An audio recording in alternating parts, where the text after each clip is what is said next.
I don't even know what I want to talk about. I don't know if I want to talk. I don't know anything.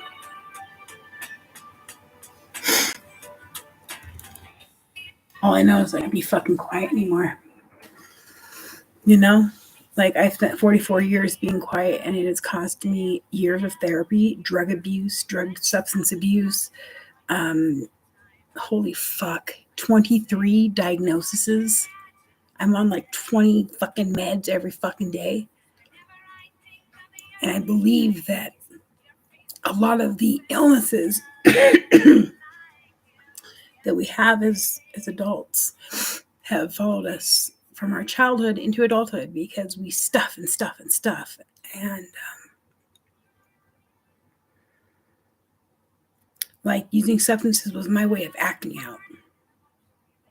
At the time, it was the only fucking thing I controlled. So that's what I did. I controlled it. Or I thought I did, right? And then when my disease took over, my family abandoned me. The very ones who had caused the fucking trauma. So anyway, moving on. I've been disfellowshipped twice. The first time I was disfellowshipped because on my 18th, not 18th birthday, but when I graduated high school, I had a graduation party. Of course, we all know what that means. It's just a bunch of other Jehovah's Witnesses getting together, playing music they like the Beastie Boys, but having to cough during the word porn mag so nobody would turn off our fucking badass music. And those were the days, though, right? You know, I like punk rock and classic rock and things like that. So anyway, I got for my first disfellowshipping and shunning, I was obviously still living at home. For my graduation, one of my JW friends gave me a little marijuana pipe and some nasty brown bunk. You know what I'm saying? Anyway, I shared it with my sister, and she snitched on me. So I got disfellowshipped. And I was pregnant with my son at the time, and I thought, my God, I have got to get reinstated before my son is born, who is now 25. Hi, Hartley. I thought, my God, I've got to get reinstated before he's born, or if Armageddon comes, we're both gonna fucking die. So I did. I got reinstated before he was born. When he was about 2 years old, and I was living at my parents' house, I had a pretty significant amount of clean time under my belt. I really hadn't become too far into it. I had small lapse, and I went to the elders in my hall. They didn't come to me. I didn't get found out. I went to them. I was seeking spiritual guidance, and instead I was spiritually fucked. Like I said, at the time, I lived at home with my family. Very staunch, die-hard Jehovah's Witnesses. And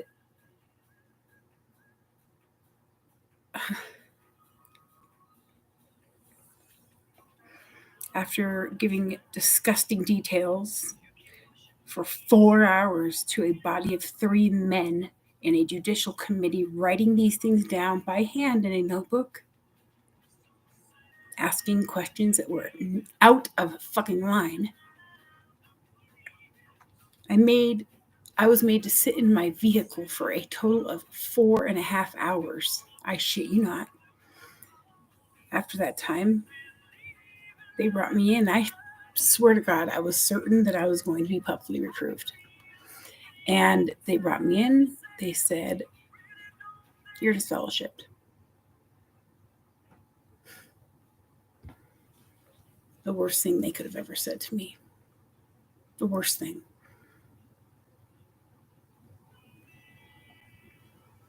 My parents put me and my baby out in the snow. They took away the only vehicle I had because it was theirs, even though I had been paying on it for over a year every month religiously. No pun intended.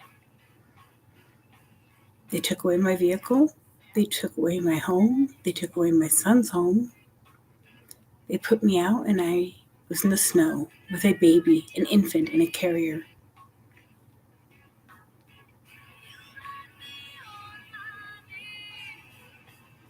Struggling to understand, crying, begging.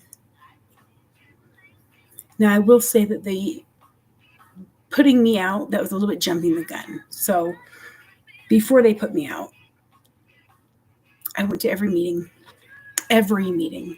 I wrote a letter of intention on getting reinstated to the brothers. Just an intention letter, not even like an asking letter or whatever the fuck they call them. Anyway, I went to every meeting. I requested a meeting with my judicial committee twice in writing. Both times I was blown off. Both times. They didn't want to reinstate me. They didn't want nothing to do with me. I reminded them they never had time for me. They let me slip through the cracks because I have the disease of addiction.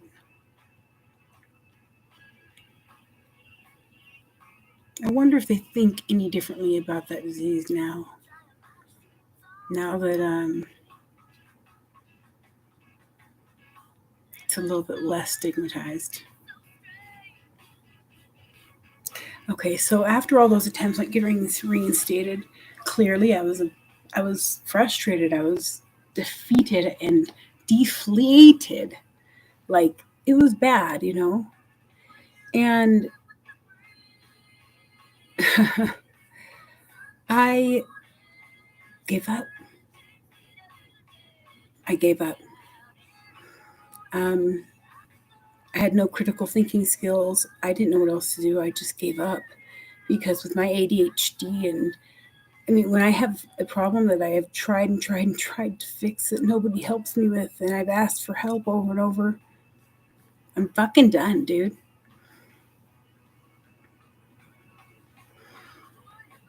So, my family, it's funny because they say, don't talk bad about our God, Jehovah.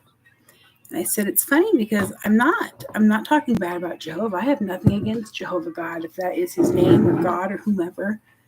What I have something against is the religion of the Jehovah's Witnesses. So anyway, about a year ago, the Mormons, because, you know, I live in Utah now. So about a year ago, the Mormons started showing up at my fucking front door, dude. The only thing I can say about Mormons, a few things. Number one, I've never gotten love bombed like we, or as Jehovah's Witnesses do to their new recruits. I've never felt love bombed. Felt love bombed by the Mormons. But I was able to fucking pick it out, you know, because I'd had it. I've been closely related to it. I have love bombed people before. I am guilty. I was a regular pioneer.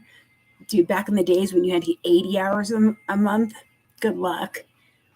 You wusses. But anyway, they love bombed me. It felt really fucking good. I'm not going to lie. And the other thing is, when I went to their church, you know what else felt really good is that people spoke to me.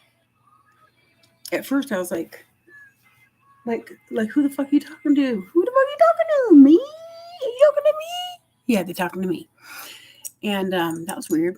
That was kind of cool. But, you know, the Mormons are just as much a cult, if not more, as the Jehovah's Witnesses. The other thing I can say about them is they're extremely charitable. They helped me with my rent, a portion of my rent, for over a year. They helped me pay my car payment once in a while when I couldn't do it. And for that, I'm grateful eternally to them. But from what I know, because I've stopped letting them come over, but from what I know,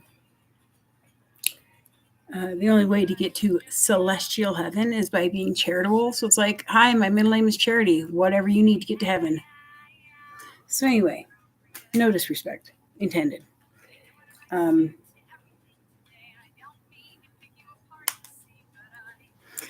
Anyway,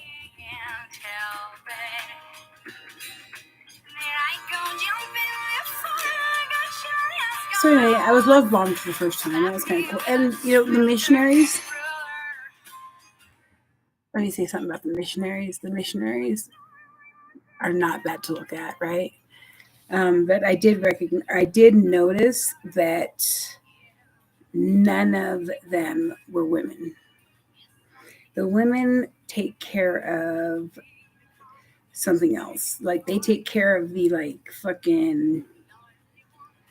they take care of the Relief Society, the women shit. So they're just as misogynist as anyone else is. But anyway, I just want to be me, and I don't want to feel like I make people uncomfortable or I traumatize people because of who I am.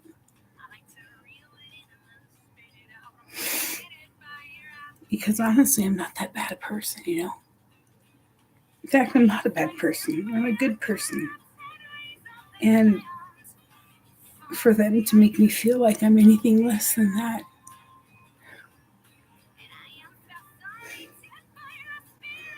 they ought to be ashamed, but they're not.